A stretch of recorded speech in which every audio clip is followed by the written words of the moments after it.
Hello, मैं Prabhat Kumar GWPC Ajmer से।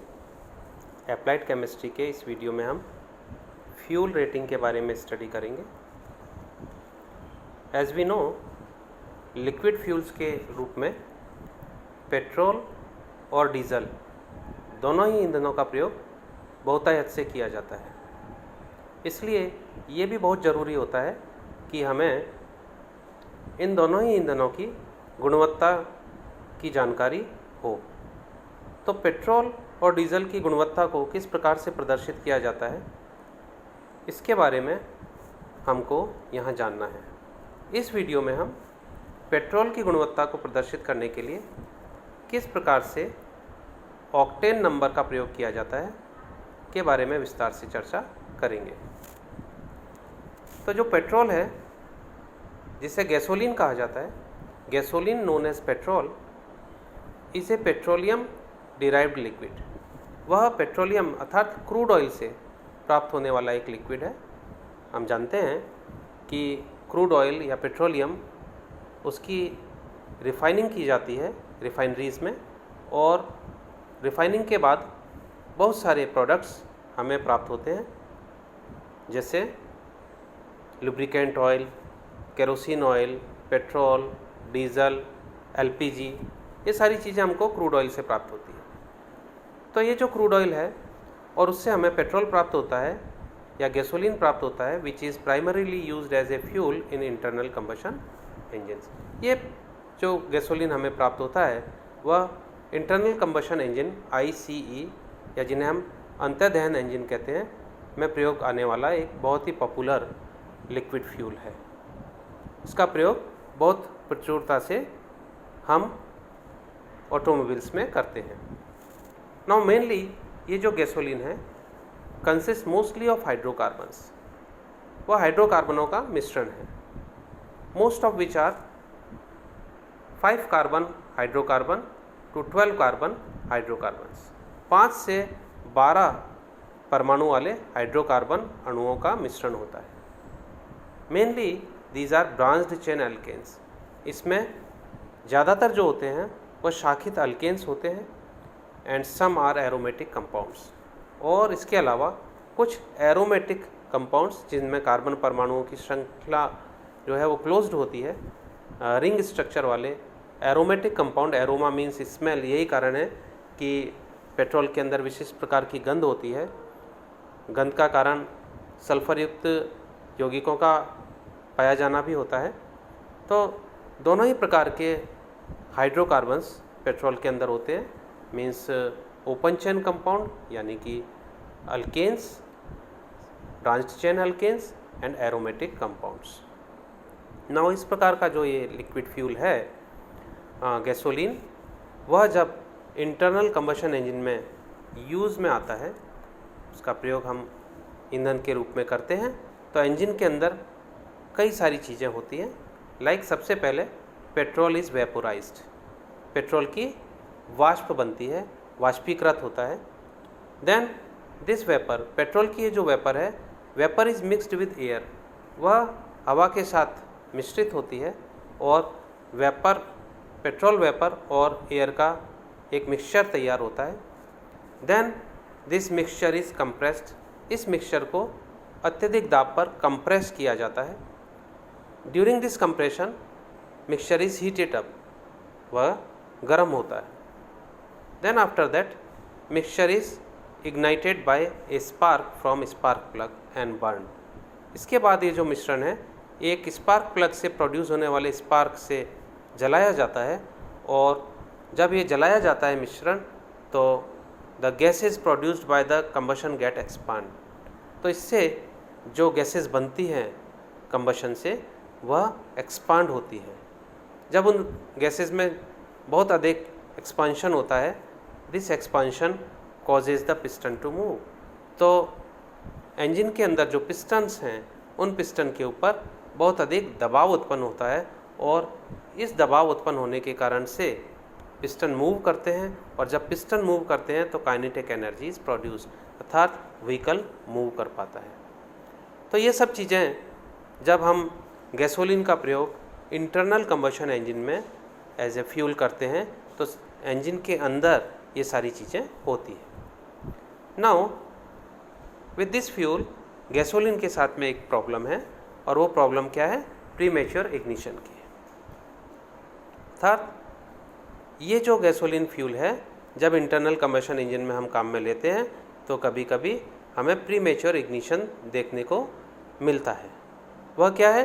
The greater the extent to which gases are compressed. अर्थात petrol से प्राप्त होने वाली जो वेपर है और एयर के मिक्सचर को जब कंप्रेस किया जाता है, और जब यह कंप्रेशन बहुत अधिक होता है, या हम कहें कि बहुत अधिक मात्रा में कंप्रेस किया जाता है, more they tend to heat up, तो उतनी ही ज़्यादा यह मिक्सचर गर्म हो जाता है। और समटाइम्स क्या होता है कि ये मिक्सचर इतना ज़्यादा हीट अप हो जाता है कि उसका जो इटसेल्फ इग्निशन टेम्परेचर है, ज्वलन ताप है, उससे अधिक ताप उत्पन्न हो जाता है। So sometimes this causes ignition before the spark is produced. तो इसलिए कभी कभी यह जो मिक्सचर है वह स्पार्क प्रोड्यूस होने से पहले ही जलने लग जाता है, इसके अंदर दहन शुरू हो जाता है।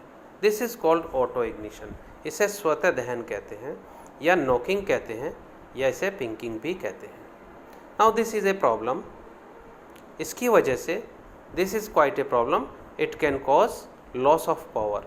इसकी वजह से पावर का लॉस होता है and damage to the engine. Engine की एफिशिएंसी में कमी आती है। तो यदि कोई गैसोलीन है और वह इंटरनल कंबशन इंजन में उसका प्रीमेच्योर इग्निशन हो रहा है, तो वह अधिक नॉकिंग प्रोड्यूस करेगा, और नॉकिंग प्रोड्यूस होने से न सिर्फ माइलेज कम होगा, इवन जो इंजन है उसकी एफिशिएंसी भी डाउन होगी। सो नॉकिंग इज़ नॉट डिज़ायरेबल। और हम कहें कि हमें ऐसा गैसोलीन चाहिए जिसमें ऑटो इग्निशन की टेंडेंसी ना हो, अर्थात वह कम नॉकिंग प्रोड्यूस करे। तो इसलिए कोई भी गैसोलीन, क्योंकि डिफरेंट कंट्रीज से प्राप्त होने वाला जो क्रूड ऑयल है, पेट्रोलियम है, जिसकी रिफाइनिंग से हम पेट्रोल बनाते हैं या पेट्रोल को सेपरेट करते हैं, उसके अंदर अलग अलग डिफरेंट सोर्सेज से, जो डिफरेंट कंट्रीज से प्राप्त होने वाला क्रूड ऑयल है, उससे मिलने वाला जो पेट्रोल है, उसके अंदर हाइड्रोकार्बन्स के जो मिक्सचर हैं उसके अंदर रेशो डिफरेंट कंपाउंड्स का डिफरेंट हो सकता है या होता है। तो इसलिए हम कहें कि उनकी ऑक्टेन रेटिंग भी डिफरेंट हो सकती है। तो इसलिए उनकी क्वालिटी कैसी है, कितनी नॉकिंग प्रोड्यूस करेगा, इसको एक्सप्लेन करने के लिए ऑक्टेन रेटिंग का कॉन्सेप्ट जो है वह दिया जाता है। Now what is octane rating, हम इसे समझते हैं। So octane rating is a measure of tendency of a fuel to auto ignite. अर्थात जो ऑक्टेन रेटिंग है किसी भी गैसोलीन की, वह उसकी ऑटो इग्नाइट होने की टेंडेंसी को रिफ्लेक्ट करता है या प्रदर्शित करता है। The lower the octane rating is, किसी गैसोलीन की जितनी कम ऑक्टेन रेटिंग होगी, more likely it is that auto ignition will occur, उतना ही ज़्यादा उस गैसोलीन में ऑटो इग्निशन की प्रॉब्लम होगी, अर्थात उसके ऑटो इग्नाइट होने की टेंडेंसी उतनी ही ज़्यादा होगी। Clearly high octane gasoline are more desirable. इसलिए हम अच्छा गैसोलीन उसे कहेंगे जिसकी ऑक्टेन रेटिंग भी ज़्यादा हो, जिससे कि उसमें ऑटो इग्नाइट होने की टेंडेंसी कम हो, अर्थात वह कम नॉकिंग प्रोड्यूस करे।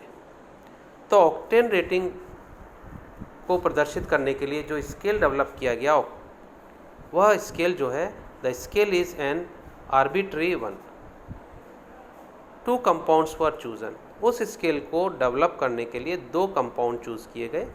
फर्स्ट कंपाउंड है n heptane which is C17H16 and another compound is isooctane which is 2,2,4 trimethyl pentane। Means concept ये है कि एन हेप्टेन जो कि एक स्ट्रेट चेन हाइड्रोकार्बन है, जो कि ज़्यादा नॉकिंग प्रोड्यूस करता है, और दूसरा कंपाउंड आइसोऑक्टेन है जो कि ब्रांच्ड चेन हाइड्रोकार्बन है 2,2,4 ट्राईमिथाइल पेंटेन, जो कि मिनिमम नॉकिंग प्रोड्यूस करता है। इन दोनों कंपाउंड के डिफरेंट रेशो लेकर और स्टैंडर्ड मिक्सचर तैयार कर लिए जाते हैं। नाउ जो गैसोलीन हमें पेट्रोलियम की रिफाइनिंग से प्राप्त हुआ है, उसकी नॉकिंग को इन दोनों कंपाउंड्स के जो डिफरेंट स्टैंडर्ड सैंपल्स हैं, सिमिलर कंडीशंस में जो गैसोलीन है उसकी नॉकिंग किस रेशो वाले सैंपल से मैच कर रही है से मिलाया जाता है और उतना ही ऑक्टेन नंबर जो है उस गैसोलीन फ्यूल को असाइन किया जाता है। तो यहाँ हम देखते हैं कि ये जो एन हेप्टेन है, n heptane has a high tendency to auto ignite, अर्थात यह बहुत अधिक नॉकिंग प्रोड्यूस करता है या बहुत अधिक आसानी से ऑटो इग्नाइट होता है। So it was given an octane number of 0, इसलिए एन हेप्टेन को ऑक्टेन नंबर 0 असाइन किया गया है। 0 क्यों असाइन किया गया है? ये देखिए, ये एन हेप्टेन है C7 एंड H16। ये जो एन हेप्टेन है इसकी एंटी नॉकिंग प्रॉपर्टीज़ मिनिमम है, क्योंकि इसकी नॉकिंग प्रॉपर्टीज़ मैक्सिमम है। ये अधिक नॉकिंग प्रोड्यूस करता है, इसके ऑटो इग्नाइट होने की टेंडेंसी मैक्सिमम है, तो इसलिए हम कहेंगे कि इसकी एंटी नॉकिंग प्रॉपर्टीज़ वह मिनिमम है। ऑक्टेन रेटिंग में एंटी नॉक प्रॉपर्टीज़ को जो है वो यूज़ किया जाता है। तो इसलिए बिकॉज एन हेप्टेन की एंटी नॉक प्रॉपर्टीज़ मिनिमम है, इसलिए इसे ऑक्टेन नंबर 0 असाइन किया गया। On the other hand 2,2,4 trimethyl pentane, जिसका स्ट्रक्चर यहाँ दर्शाया गया है, ये 2,2,4 ट्राईमिथाइल पेंटेन है which is a branched chain hydrocarbon. It has a low tendency to auto ignite, यानी यह मिनिमम नॉकिंग प्रोड्यूस करता है या इसके ऑटो इग्नाइट होने की टेंडेंसी मिनिमम है, या दूसरे शब्दों में हम कहें कि इसकी एंटी नॉक प्रॉपर्टीज़ जो है वह मैक्सिमम है, इसलिए इसे ऑक्टेन नंबर 100 दिया गया है। तो यहाँ हम देखते हैं कि आइसोऑक्टेन को ऑक्टेन नंबर 100 असाइन किया गया है, जबकि एन हेप्टेन को ऑक्टेन नंबर 0 असाइन किया गया है। नाउ डिफरेंट रेशोज़ के जो सैंपल हैं उन सैंपल्स से मैच करवाया जाता है किसी भी गैसोलीन के नॉकिंग प्रॉपर्टीज़ को। ए mixture of these two compounds, suppose एक एग्जांपल हम देखते हैं कि mixture of these two compounds यानी एन हेप्टेन और आइसोऑक्टेन का एक मिक्सचर है कंटेनिंग 95% ऑफ 2,2,4 ट्राईमिथाइल पेंटेन, यानी जिसके अंदर 95% आइसोऑक्टेन है, is said to have an octane number of 95। तो हम कहेंगे कि उस सैंपल का ऑक्टेन नंबर 95 है। मीन्स मिक्सचर में जो परसेंटेज आइसोऑक्टेन का है वह उसका ऑक्टेन नंबर हो गया। क्यों? क्योंकि उसके आइसोऑक्टेन को हमने ऑक्टेन नंबर असाइन किया है 100। Now a mixture of compounds with an identical tendency to auto ignite under the same condition of compression. Suppose एक गैसोलीन का सैंपल है और उसकी टेंडेंसी ऑटो इग्नाइट होने की सिमिलर कंडीशन ऑफ कंप्रेशन में इस सैंपल के बराबर है, इस स्टैंडर्ड सैंपल के बराबर है जिसमें 95% आइसोऑक्टेन है, तो उस गैसोलीन सैंपल की भी ऑक्टेन नंबर कितनी हो जाएगी? 95 हो जाएगी। तो नॉर्मली हमें जो नॉर्मल पेट्रोल या गैसोलीन हमें पेट्रोल पंप्स पर मिलता है एंड सपोज उसका ऑक्टेन रेटिंग 87 है, तो हम ये कह सकते हैं या हम ये कहेंगे कि ये जो गैसोलीन है उस स्टैंडर्ड एन हेप्टेन और आइसोऑक्टेन के मिक्सचर के बराबर नॉकिंग प्रोड्यूस करेगा जिसमें कि आइसोऑक्टेन का परसेंटेज 87 हो। Clear? So we can say that a compound that is less likely to auto ignite than pure 2,2,4 trimethyl pentane, यानी सपोज यदि कोई एक कंपाउंड है और वह 2,2,4 ट्राईमिथाइल पेंटेन अर्थात आइसोऑक्टेन से भी कम ऑटो इग्नाइट होने की टेंडेंसी रखता है, यानी कि उससे भी कम अगर नॉकिंग प्रोड्यूस करता है, so would have an octane rating more than 100, तो उसकी ऑक्टेन रेटिंग 100 से भी ज़्यादा हो जाएगी।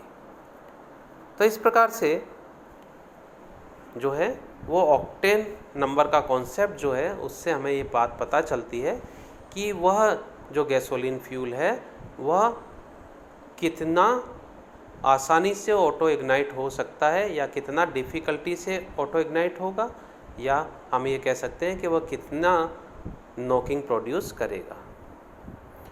तो इसलिए हाई ऑक्टेन रेटिंग वाले जो फ्यूल हैं वह अच्छे होंगे। पिछले कई वर्षों में हम गैसोलीन के ऑक्टेन नंबर को इम्प्रूव करने के लिए कुछ गैसोलीन एडिटिव्स जो है उनका प्रयोग करते आ रहे हैं। बहुत ही पॉपुलर जो एक गैसोलीन एडिटिव के रूप में यूज़ आने वाला कंपाउंड था वह था टेट्रा इथाइल लेड, जिसे हम TEL लिखते हैं, ये इसका फॉर्मूला है। नाउ ये जो टेट्रा इथाइल लेड है इसकी एक बहुत ही माइक्रो मात्रा जो है, बहुत ही सूक्ष्म मात्रा पेट्रोल में या गैसोलीन में ऐड कर देने से उसकी गैसोलीन की ऑक्टेन रेटिंग बढ़ जाती है। So for a long time this TEL was mixed with gasoline for a long time to improve the octane rating of the gasoline. But there was a problem using tetraethyl lead in petrol, क्योंकि इस प्रकार के petrol का जब internal combustion engine के अंदर दहन होता है तो burning of tetraethyl lead generate lead oxide produce होता है और वह लेड ऑक्साइड धुएं के साथ बाहर वातावरण में आ जाता है, और जब वह हवा में मिक्स हो जाता है तो ये जो लेड है वह एनवायरमेंटल पॉल्यूशन प्रोड्यूस करता है। इसके अलावा जो लेड ऑक्साइड है it is a poison for catalytic converters also. So lead की जो टेंडेंसी है वह कार्सिनोजेनिक है, हैवी मेटल है, कैंसर पैदा करता है। तो इसलिए अब रिसेंट ईयर्स में ज़्यादातर मोस्टली कंट्रीज़ ने जो है वो टेट्राइथाइल लेड का प्रयोग गैसोलीन एडिटिव के रूप में बंद कर दिया है, स्टॉप कर दिया है। So its use has been phased out now these days. इसलिए अब हमें जो फ्यूल स्टेशंस पर पेट्रोल मिलता है वह अनलेडेड पेट्रोल होता है, अर्थात उसके अंदर टेट्राइथाइल लेड का प्रयोग एडिटिव के रूप में नहीं किया गया है। तो इस प्रकार से आज हमने यह जाना कि गैसोलीन या जो पेट्रोल है उसकी क्वालिटी को किस प्रकार से ऑक्टेन नंबर से हम प्रदर्शित कर सकते हैं, और अपने नेक्स्ट वीडियो में हम डीजल की क्वालिटी को किस प्रकार से C10 नंबर से प्रदर्शित करते हैं उसके बारे में जानेंगे। Thank you.